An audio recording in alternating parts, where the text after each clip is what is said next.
Hello, good evening, and a very warm welcome to this very special Old Firm preview edition of the Gersnet Podcast. We're coming to you live to bring you all the build-up ahead of Sunday's showdown at the Chamber of Secrets in the third Old Firm of the season. And we're going to ask what kind of successes can be salvaged from Gerrard's first season in Glasgow. Joining me tonight, we've got two very familiar regulars to the show. First up, it's a warm welcome back to the wonderful Christine Somerville. Christine, how are you keeping?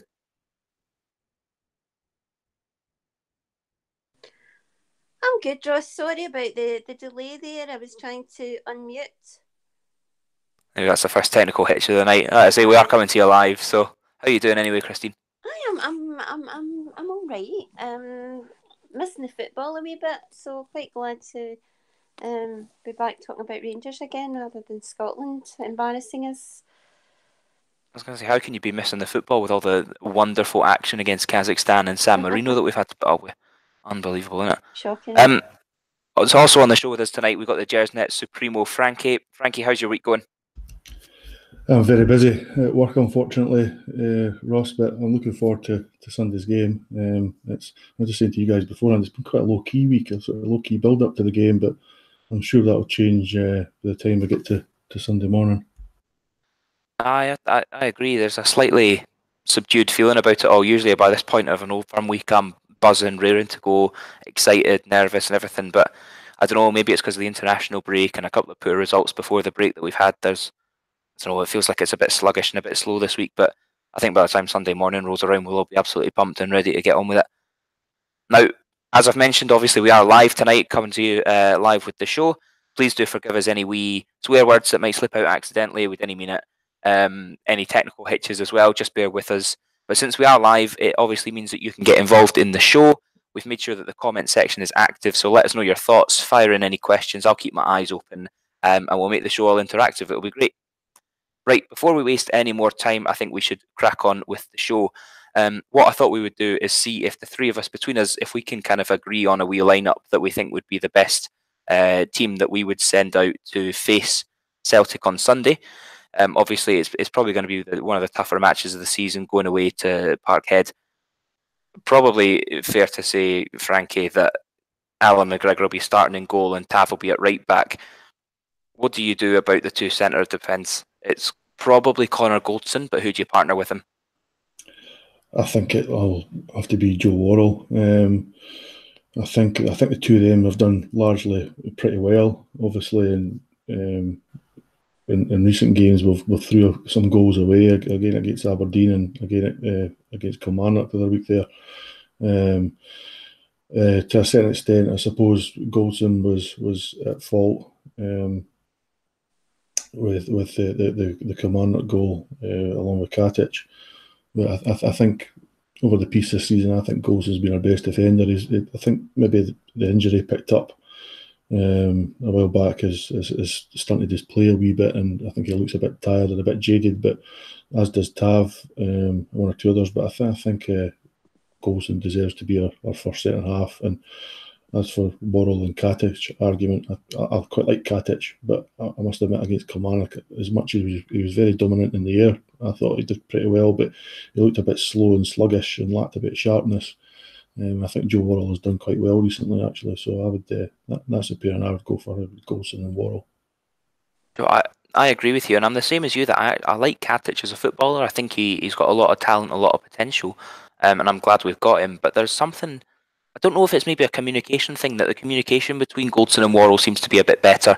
You know, obviously they're a similar age, coming from the same background, same country. They've played similar levels of football all through their career, so they kind of seem to have a bit more communication off the ball, as opposed to when Goldson and Katic are playing, when sometimes you can sort of think that they're not quite on the same wavelength at times. So I think I'm with you there. Christine, do you agree that you'd have Joe Worrell in ahead of Nico Katic?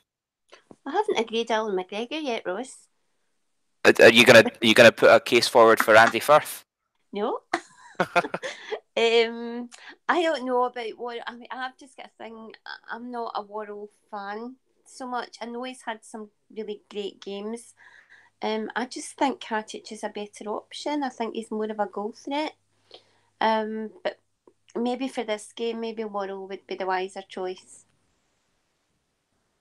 it's an interesting one because I mean I can't remember. I don't know when Niko Katic last scored the goal. I remember he got a few really early on, sort of 2 or 3 in quick succession. But I don't know. He hasn't really played, Ross. No, it's a fair point. But I mean, is it fair to say though that I agree with you completely that Joe Worrell's had some really poor games. Although I think he probably got better as time's gone on.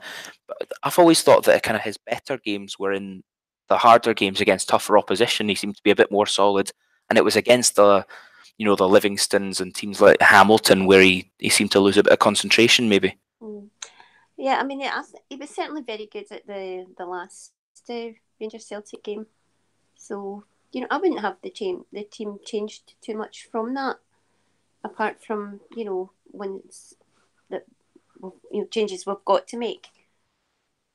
It's a fair point. So then if we move on from the centre backs, there's probably a fair argument to be had about the left back if Borna Barisic is fit. Christine, do you stick with Barisic or does Andy Halliday come back in at left back? Well, the last I heard, Barisic said he was going to be out for 2 weeks. So I'm not expecting him to play. I think Andy Halliday, if he's fit, will play. My only concern is he actually fit or not, because I think he went off injured, or he was injured, so I don't know whether he's fully fit or not. And I think if he's not, I think we're in trouble.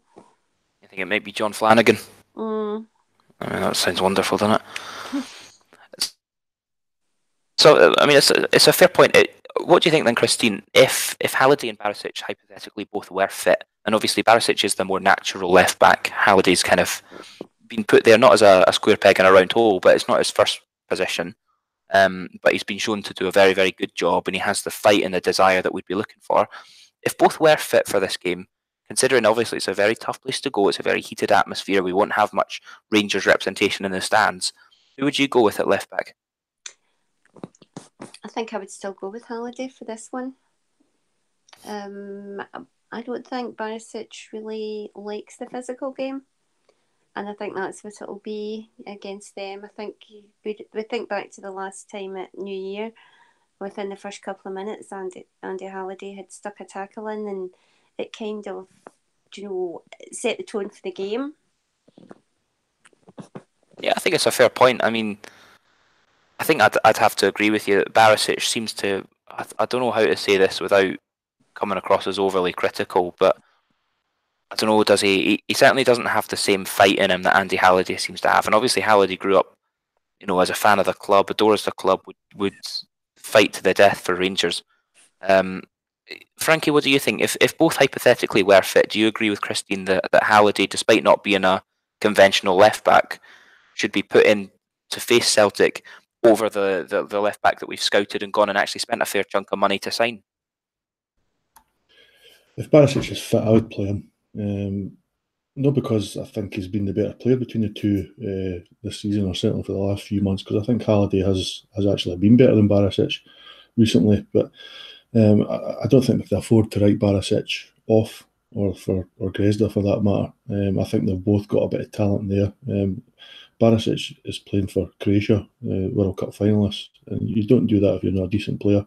We've seen he was a good player, and okay, his start to Rangers career has been a bit inconsistent, like a lot of the team. Being in and out of the team, he's injured, obviously been picking up injuries and what have you. But I think you can see the qualities there, and he just needs that confidence from a run of games. So I think we've really got to play him, get him in the team.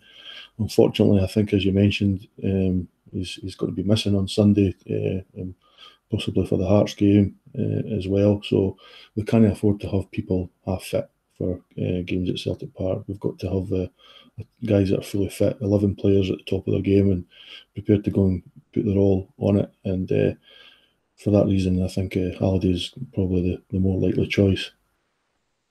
I think we're probably all in agreement then. It seems more likely that Andy Halliday will start at left back, and it's such we've mentioned it before, it's an unbelievable transformation that this lad's had from where he was 12 or 18 months ago, being shipped out to Eastern Europe, to now, I don't really have too much fear putting Andy Halliday in at Parkhead. I think he's shown that he'll fight for the club. He's shown that he's putting in his best performances for Rangers under Steven Gerrard. he obviously responds to the manager. So I've not got any fear of putting Andy Halliday in at left back. If we then move forward, I can see we've got a wee comment there on the YouTube from Pete saying that he would have McCrory in a holding midfield role. Do you agree with that, Frankie? Would you think this is a game to bring Ross McCrory back into? Aye. It's again. I mean, I just mentioned injuries, and I think you've had Arfield and Ryan Jack have both clearly been less than fully fit recently. Arfield especially struggles to last 60 minutes. Ryan Jack I like a lot as a player, just like a manager does.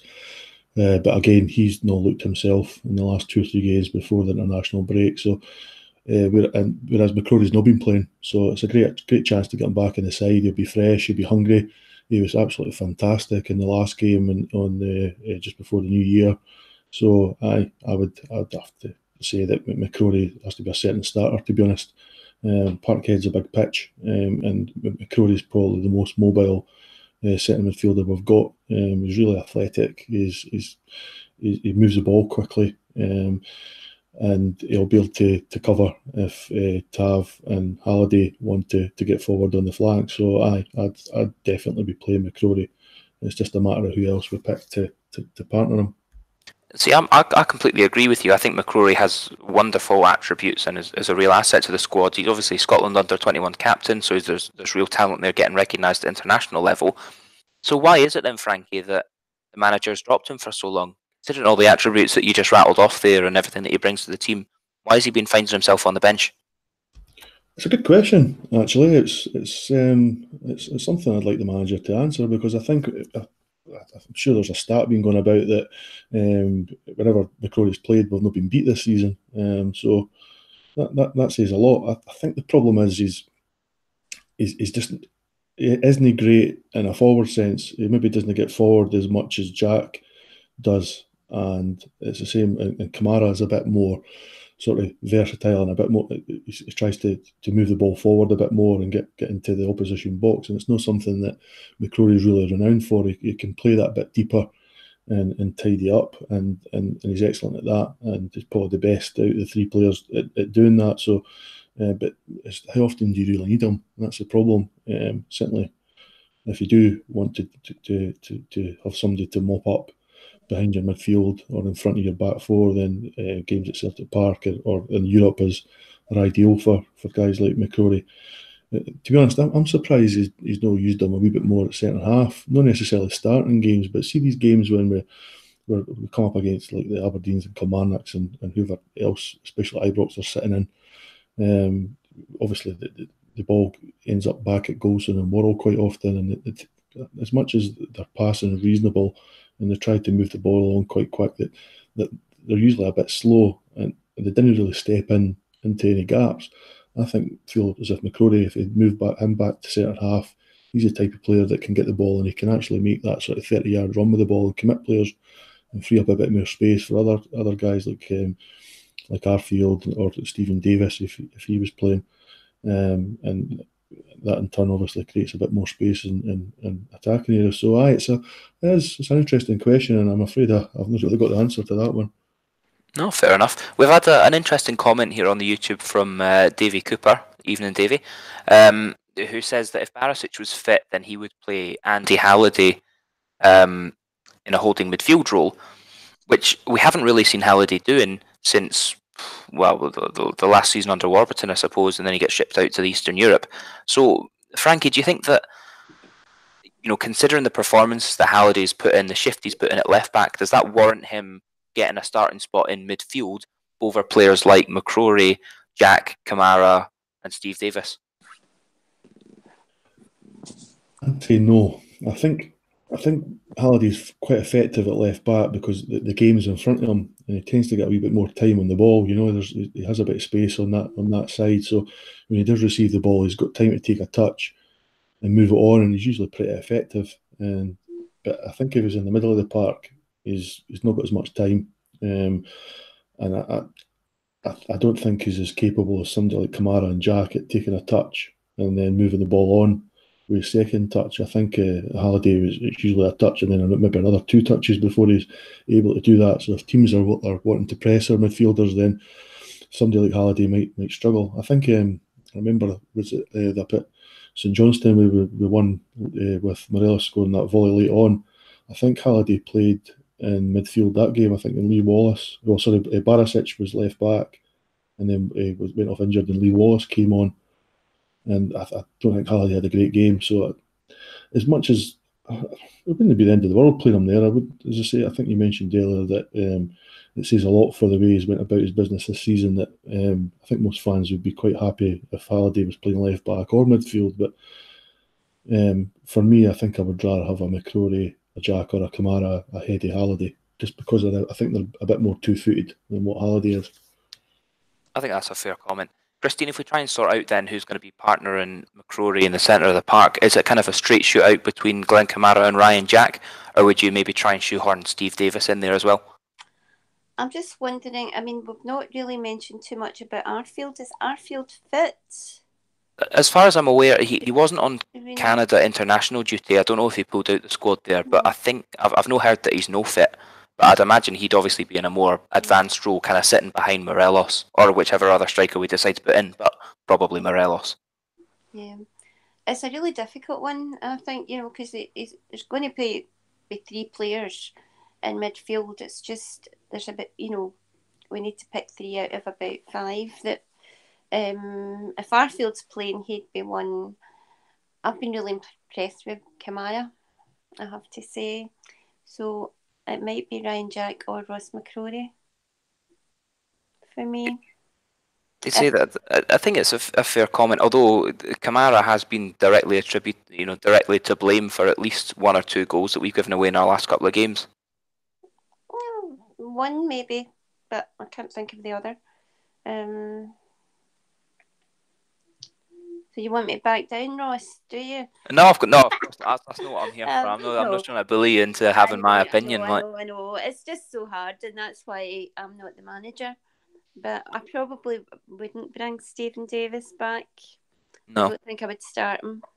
No, I'm the same as you. I don't know that he's certainly not proved that he's got the same levels of fitness as everyone else. He's not kind of shown that he's got the the same attacking guile that he certainly had in his previous spell at the club. So I'm with you. I think it could go either way on. Right. Well, I'm happy with 3 out of McCrory, Jack, Arfield and Kamara. So I'm happy with 3 out of those 4. And how about then in the wide positions? As presumably you're saying Ryan Kent left and Daniel Candeias right. Don't see any other. I mean, the manager has picked the 3 front guys. He's hardly changed that at all. Maybe I don't know whether Grezda would come into his thinking, but I don't think he's really done anything to suggest that he will come into it. So, he's always good to have on the bench, I suppose. But I think Candeias has been through it before, and Kent had a great game against them at New Year, so I don't think there's really much doubt who's going to play there. Aye, and there's probably even less doubt about who's going to play up top. I mean, presumably this is the kind of game that Umar Sadiq would have been perfect for. Of course. But since he's been not very flattering in his interviews, if we believe everything we read in the papers. Aye. Yeah, just gutted that we've got Jermaine Defoe on the bench instead of him. I know. It's not really a competition, is it? No. No. It's obviously Alfredo. I would love him so much to score against them because that's the thing they keep saying. He doesn't score in the really big games, he did score at Pittodrie. He scored against Kilmarnock, so I don't really know why. Scored plenty in Europe as well. Yes, indeed. So it would kind of just wipe that argument out, wouldn't it? Yeah. Aye. Exactly. Frankie, we have a comment from Sean Gregg here, who's actually very honest, admitting that he's a Celtic fan listening to the show. So good evening, Sean. Saying that he's worried that if Rangers come out flying, come out of their traps really quickly, then that could cause problems for Celtic. Obviously, Lennon hasn't been totally tactically astute, and and I don't think it's controversial to say that they have, maybe scraped a couple of results. The late result against Kilmarnock recently, and then the very late result against Dundee the other day. Do you think that that's what Rangers need to do to beat Celtic, is be aggressive and be in their face? Definitely. Well, we've seen that at Ibrox in December. I mean, we got stuck in. Christine mentioned the tackle at Halliday, put in early doors, and that really did set the tone for the rest of the game. We were outstanding. We played the game at high tempo. We were in Celtic's faces and pressed them high up the park, and really didn't give them a minute on the ball. And the amount of times they passed the ball at the pitch, whether it was Boyata or Scott Brown, I think I lost count after a while. And we need to play exactly the same this weekend if we want to get a result, and we need to do it for the very first whistle. Celtic, like you say, that they have been scraping results since Lennon came in. They've not been great at all. So they're there for the taking, as far as I'm concerned. Clearly, we've not been playing well either, and it's a big ask to go to Celtic Park and win at any time. Never mind coming off the back of a couple of poor results against Aberdeen and Kilmarnock. But I think we've had a couple of weeks away now. I'm hoping the guys have had a decent break and we've got a few days in the sun, or just taking it easy before coming back to training.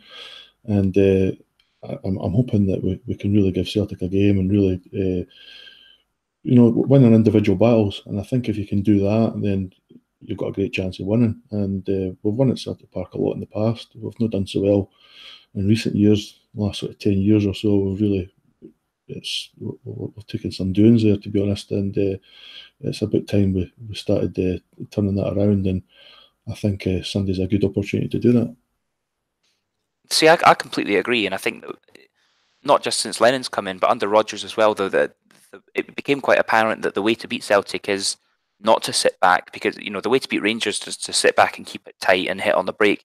You do that against Celtic, they tear you apart. But if you can prove to be a bit more aggressive, a bit higher tempo, get in their faces, then you can definitely get a result there. We proved that back in December. My question is, how much more difficult is that to do away at Parkhead compared to at home at Ibrox? Especially then when that's compounded by the fact that we only have 800 fans there. It is difficult, but I mean, the fans thing's a bit of a red herring for me. I mean, in these games, you can't hear yourself think as a supporter. So never mind as a player. So you need to concentrate on your own game. As I say, individual battles is key. You just need to say, listen, I'm as good or I'm better than the player I'm up against. And I don't want to underplay it. Celtic are a decent side. They play some good football at times, and when guys like McGregor and Forrest are playing well, then they're a match for most teams. But we've got players that are just as good. I mean, and you see guys like McCrory and Jack can nullify Brown and McGregor.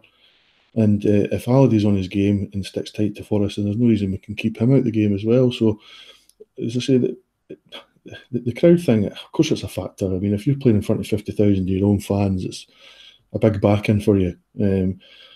But conversely, though, at Ibrox, I mean, if Rangers fans didn't get what they want, we didn't score early goals, then quite often we're turning our players. So it can go just as bad for you as for you, to be honest. And that's why we want to get into them early doors and get their crowd nervous. And we've not done that at Parkhead for a long time.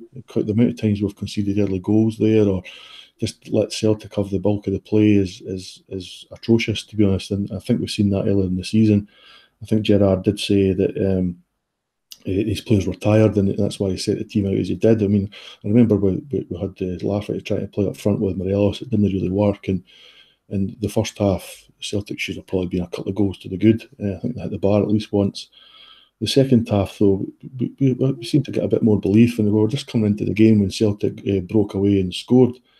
So I think we're more than capable of getting a result there and taking the game to them and working hard. And I don't think it matters how many Rangers fans are there. It could be 8, it could be 8,000. The players are there to do a job. They're professionals, and it's high time that we showed a bit more belief at Celtic Park and go and get that result. Aye, absolutely. Christine, Sean also mentions the fact that if, in his opinion, if Celtic score early, then it could be a cricket score. Is that something you agree with? If Celtic scored early, no, absolutely no way. Sorry, Sean, but you are just not going to get another 5-0 or anything like that. We are a much better team now, and we don't fear you anymore. I think we did. I think Stevie G at the question and answer the other night said he believed, apart from them being tired, there were certain players that didn't actually believe that they were going to win. But now that they have managed to beat them quite easily, actually, at New Year, then I think it'll be a tight game rather than anything else, and I think we'll get at least a draw. See, that's the thing. We don't have form this season for capitulation. I'm struggling to think really of when we have conceded early, and the one that sticks in my mind is very early on in the season away at Villarreal when we conceded very, very early. Yeah. And came from behind twice. To take a very, very useful point away from Spain. So I agree with you, Christine. We have a certain mental fortitude that we lacked last season. And I remember doing shows with the pair of you last season where we were talking about lacking a mental strength, collapsing, crumbling under the pressure, players that weren't fit to wear the jersey. So I think that's something that Gerrard has changed, and we've seen that in his coaching. He's mentioned that as well, that he needed to strengthen the players up mentally. He wanted to recruit players that did have the mental strength, and maybe that's not always gone right, by the way. We can talk about players that maybe he's recruited to you arguably haven't lived up to the mental side of the things, where they for example, he questioned Barisic always going down injured. Is it always totally authentic? Things like that. But I think on the whole, it's hard to argue otherwise that he's certainly installed a fortitude that was lacking last season, and it's where you can see why he put so much emphasis on players like Andy Halliday to be a leader in the squads, players like Ryan Jack to be a leader in the squads, because these are players that will never struggle to be mentally strong, that will always believe that they're the best player out there, or that they're stronger than the player that they're up against. And I think that's why Gerrard wants characters like Halliday and like Jack in the squad. So I think you're right, Christine. I'd disagree with Sean as well, saying that it could be a cricket score. I'm not saying I think this is going to be an easy game for us, but I don't see a repeat of the 5-0 from last season, thankfully, for us anyway. That said, if we do go on to win this game, which is, if you look at the bookies' prices, it's not likely. Obviously, it's not. It's no odds on or anything like that. But if we do go on to win this game, Christine, is there any chance that there's still a title race on? Well, I suppose until it's mathematically impossible, then you could say that there might be.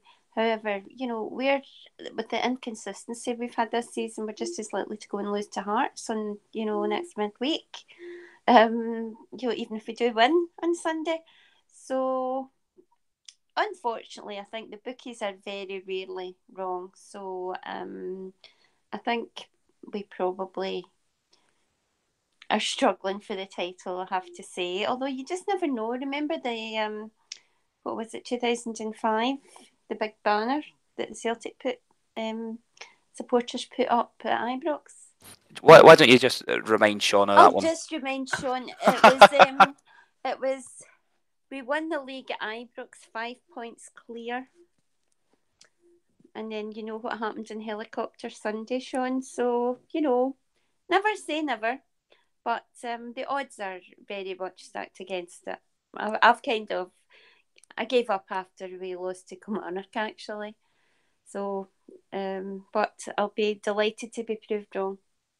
Well, that's the thing. I gave up after Kilmarnock as well, and not entirely, but it was such a disheartening result.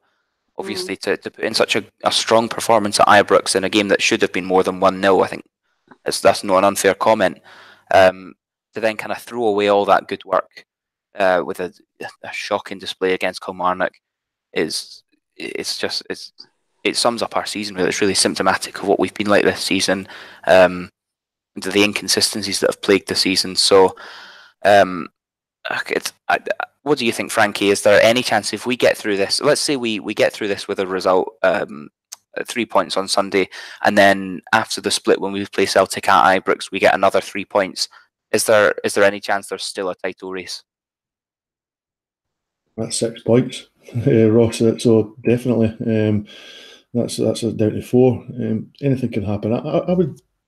I wouldn't really want to, but if I put myself in the Celtic fans' shoes and it was 10 points in it, of course I'd be confident, but I wouldn't be overly confident. There's still a lot of football to be played. One of the good things about the split is the final 5 games are going to be against the other 5 top teams in the division. So they've got to be tough games, and Celtic have hardly been convincing this season. They've not been any more consistent than us, really.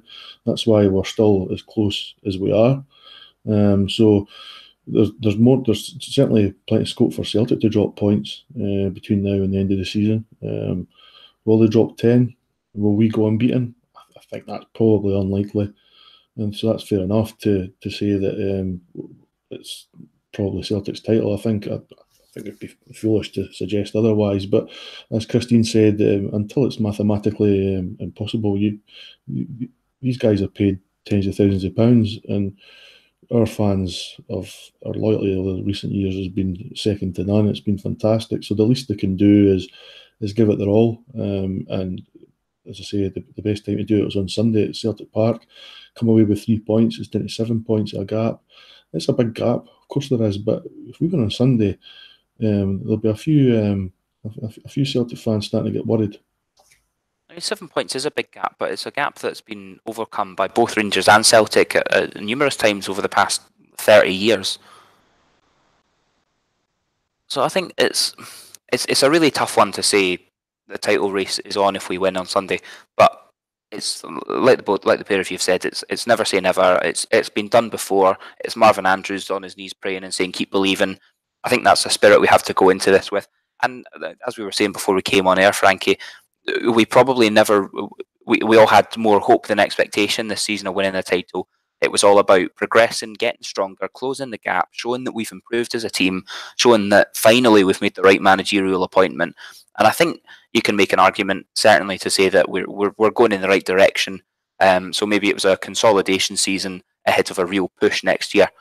If we then move away from thinking about winning this game on Sunday, Frankie, if we do lose this game on Sunday, is there any way that we can still call this season a success?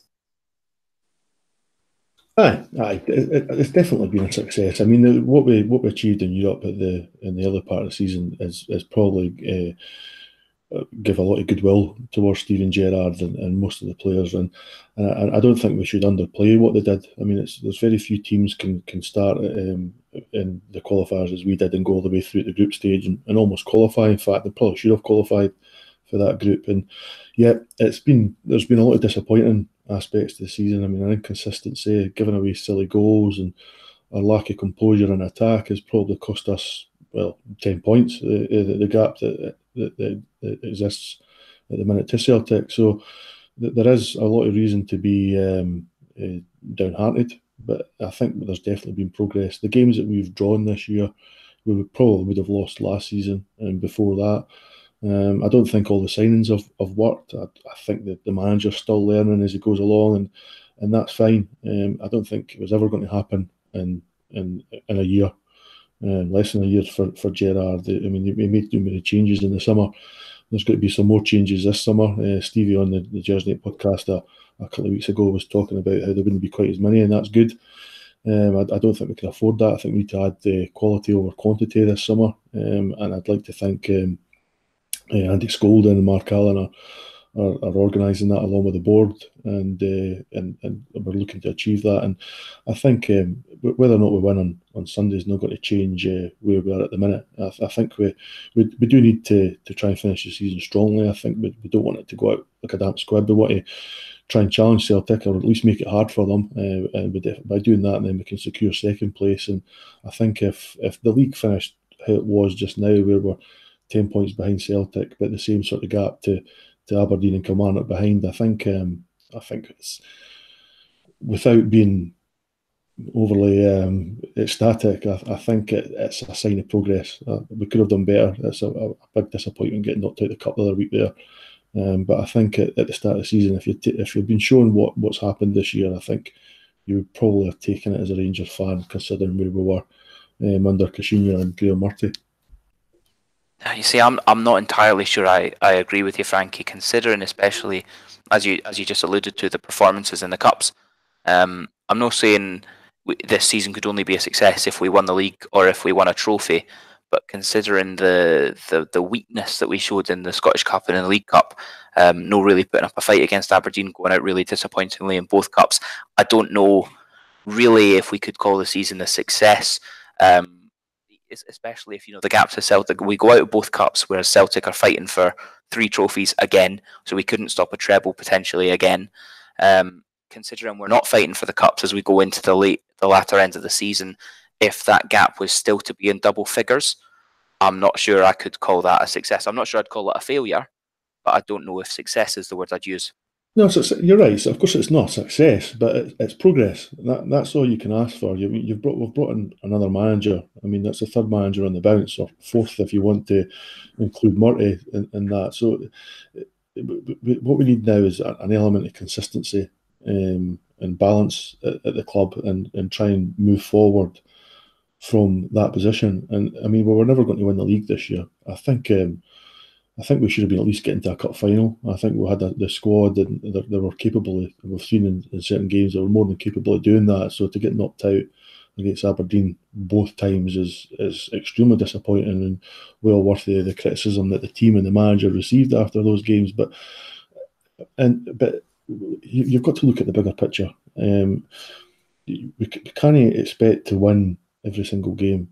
Scottish football's changed. We were talking before we came on air about certain games in the 1990s and the 1980s and things like that Scottish football's changed dramatically since then, and a lot of Rangers fans, younger guys, will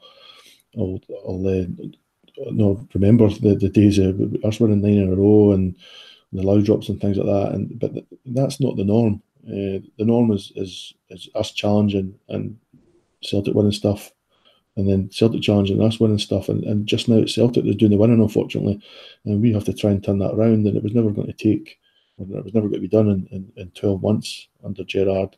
So I think next year is a more realistic target for certainly getting a lot closer to them and pressing them a lot more, and definitely achieving proper success, which is winning a trophy. And we need to start doing that right now by winning at Celtic Park and causing Celtic a lot more trouble and taking their own confidence and arrogance away from them. And as I say, there's no better time to do it than at Celtic Park. And after the way we demolished them in the last game, that'll start to plant the seeds of doubt there. And that's what we need to do. The only way we can get back to picking up trophies is by winning games. And you've got to do that nowhere anywhere else than at Celtic Park. I can't argue with a lot of what you're saying there. Christine, what's your thoughts on this? If we are to lose on Sunday, and that's kind of at the end of the title challenge, is well and truly dead if that happens, I believe. What do you think? Is there any way that you would class the season as a success, or are you happy just seeing the progress that we've shown, or would you go the other way and say not our performances in the cup and the failure to close the gap to single points would make this season a failure? No, I don't think it's a failure, Ross. I think obviously Frankie's already mentioned the European run and a wee bit of luck there, that game in Moscow when we had one reeled off and it shouldn't have been. We could potentially have qualified there. So, if you compare that to last season, getting knocked out in the first qualifier, obviously we get to the semi-final of the League Cup. That was the game that Sadiq was playing in, if I remember correctly. Correct, yes. Our old friends. That was a bit of a humiliation for him, really.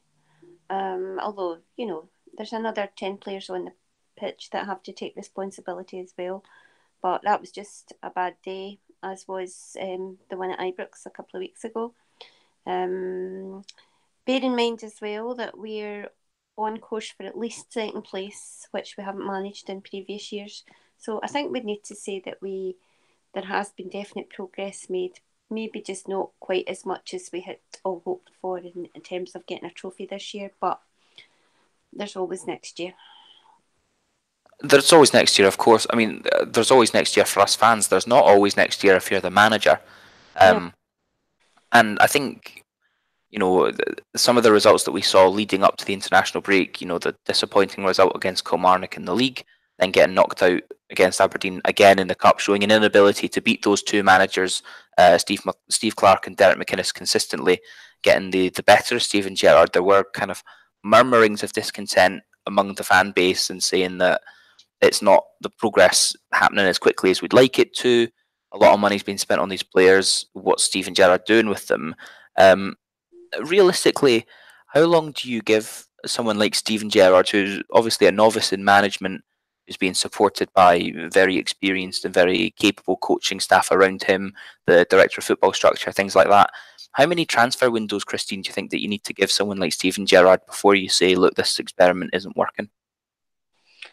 I think you'd need to have a minimum of 2 seasons, perhaps another season. And then if it's not working at that stage, then we obviously have to look at it. But would you have applied that argument to Caixinha then, that we should have given him more time? No. No. I'm too biased with Stevie G, but no, I mean, I think it was quite clear that there was something wrong with the Caixinha. Just the performances just weren't. Just the rapport between him and the players didn't seem to be there. I think that's obviously a fair comment, and I think there was a story coming out that Michael O'Halloran physically could not understand a word that the manager was saying to him. I don't know if that's why he was so pish, but I mean, maybe he's just illiterate, Ross. So I've heard. Apparently, also every day he shaves his entire body. Did you hear that one? No. Mental. I think Andy Halliday said that. Slightly off topic though. I think I agree with you, Christine, that people saying that Gerrard isn't showing the progress that we need to show are probably being a wee bit reactionary to some bad results. And make no bones about it, there have been some very, very poor results this season, not just against the bigger clubs, like getting knocked out of the cup against Aberdeen twice, but smaller teams such as Livingston taking 3 points off us. That should never happen. No matter how bad the pitch at the Tony Macaroni Arena is, we should never really be getting pumped off Livingston. So I can see why there's frustration, and I can see why people would be thinking that the progress isn't happening as quickly as it should be happening.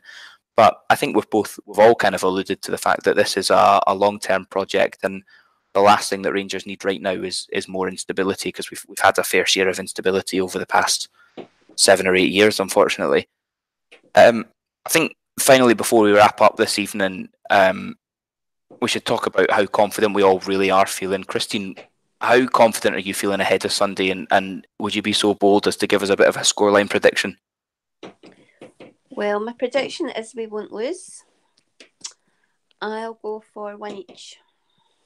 1 each? To be honest, would you take that now? If someone offered you 1 each, would you take it?